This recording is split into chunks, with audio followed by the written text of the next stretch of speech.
Kaaba is a holy place in Mecca, the center of Islam.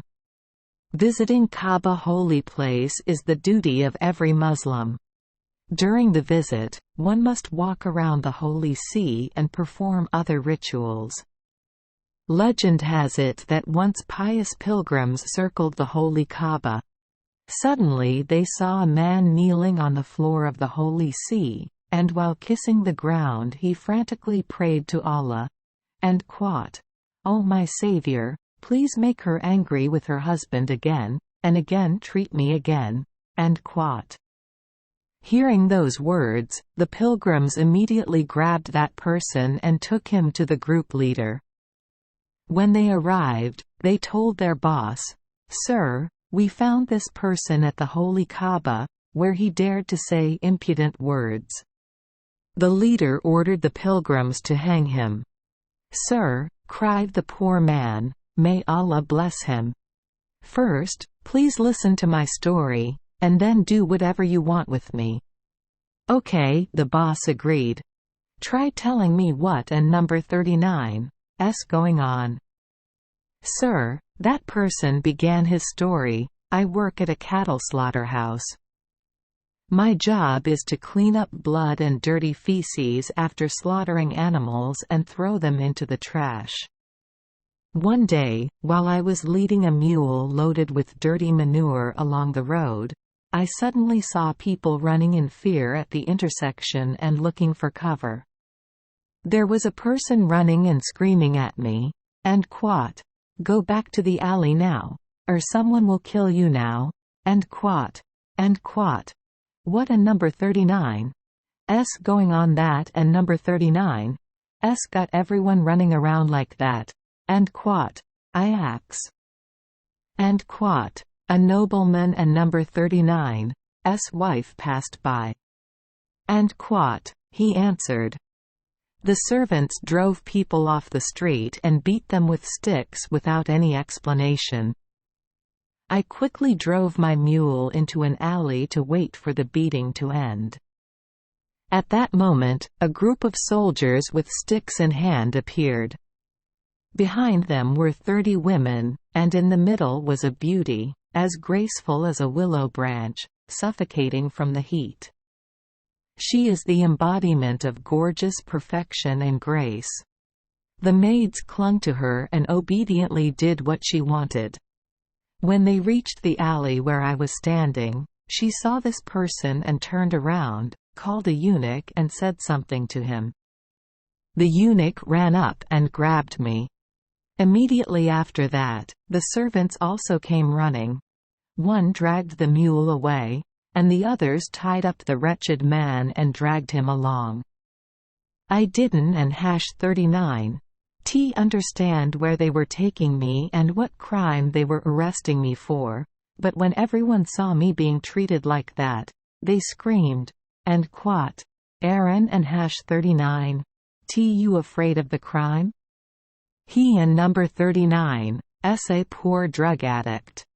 End quote. Suffering and misfortune, how did you tie him up? Have pity on him, then Allah will have mercy on you." End quote. At that time I thought, the servants and eunuchs arrested me because their mistress ordered them. End quote. Perhaps the stench I emitted made her disgusted, I thought. She was angry and decided to execute me. All I can do is pray to God, because there is no power like Allah. End quote. I followed the eunuch and at last came to a large gate, and after passing through the courtyard, came to a large hall, the beauty and splendor of which was indescribable. There were beautiful carpets and many rare items displayed there.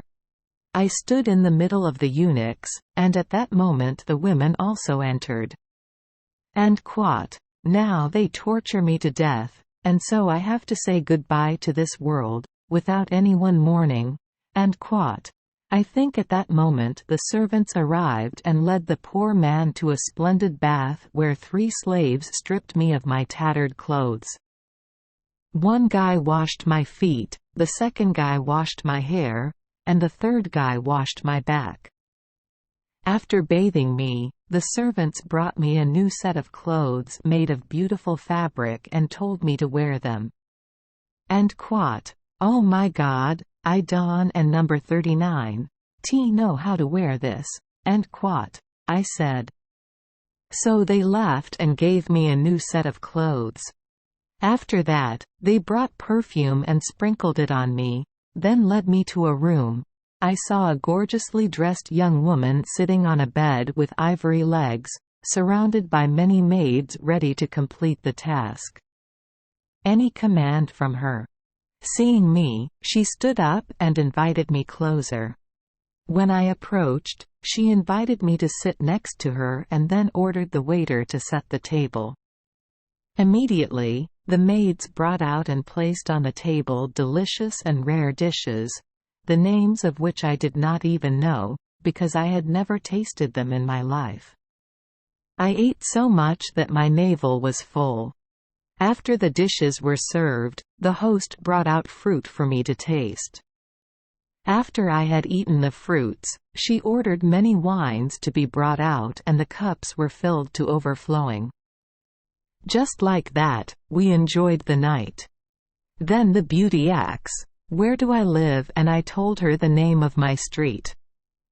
She took out a scarf embroidered with gold and silver, wrapped something in it, gave it to me and told me to go home. I took the handkerchief and walked very contentedly back to my pitiful slum, dreaming that I only needed 5 copper coins in the handkerchief to have enough money to eat tomorrow. Just like that, I walked away, seemingly leaving paradise behind. When I got home, I opened the handkerchief and saw that it contained 50 gold coins. I hid the money and sat down next to the door. I kept sitting until evening when I saw a slave. He walked up to me and said, "And quote, my mistress called for you." And quote, I followed him back to where I was yesterday. Entering the room, I bowed and kissed the land before my mistress, then sat down next to her. Just like last night, she ordered food and drinks to be brought out.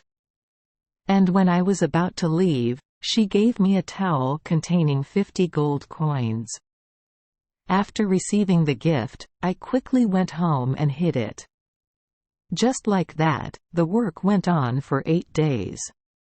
Every day I visit my mistress, and before returning I receive 50. On the 8th day, while I was sitting in her room and enjoying luxurious food, a maid ran in and told me to get up and go to the room above. When I got to the attic, I saw a window overlooking the street and heard noise and the sound of horse hooves.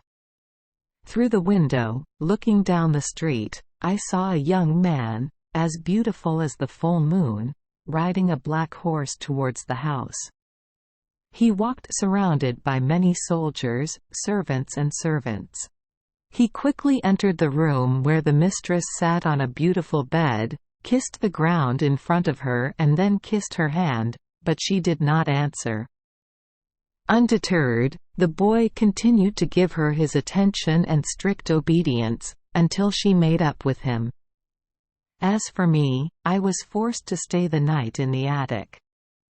In the morning, the young man and the soldiers got on their horses and rode straight away. At that time, according to the mistress and number 39's orders, I went down and she asked me, "And quote, did you see that guy yesterday?" And quote, I answered, "And quote, yes, and quote. He is my husband. I will tell you what happened between us and why you are here." One time, I was talking with him in the garden, when suddenly he stood up and went into the house. He was gone for so long that I could n and hash 39 wait any longer, so I had to look everywhere in the room, but I could n and hash 39 find him anywhere. Finally, I went down to the kitchen and saw a maid, so I asked about him. So she showed us, he was picking up pieces of something in the pot with his hands, putting them in his mouth and chewing greedily. I walked out and swore that from now on I would eat and drink with the dirtiest and smelliest person in this city. Before the eunuchs arrested him, I had been looking for such a person for 4 days, and he was truly worthy of catching my eye. Thanks to you, I was able to fulfill my oath and escape from it. If my husband continues to behave like that, then I will definitely find him to treat him to the most delicious food." And quote. Then she ordered me to leave the house.